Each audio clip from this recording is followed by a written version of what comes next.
11:50 ஆச்சு. ஐயோ நம்ம ஃபர்ஸ்ட் மலை ஏறிட்டோம். இப்போ நம்ம செகண்ட் மலைக்கு நம்ம போகிறோம். ஹலோ, இப்போ டைம் 2:30.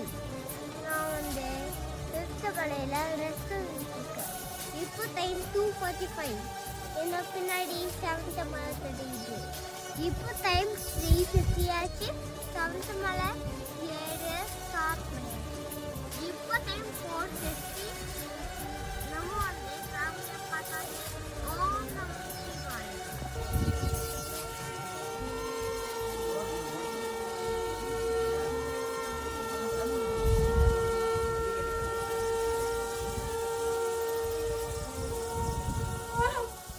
நான் 3 hours ரெஸ்ட் எடுத்துட்டு நான் 7 o'clock இடங்க ஆரம்பிச்சுட்டேன். நான் இப்போ 6th மலையில் இருக்கேன்.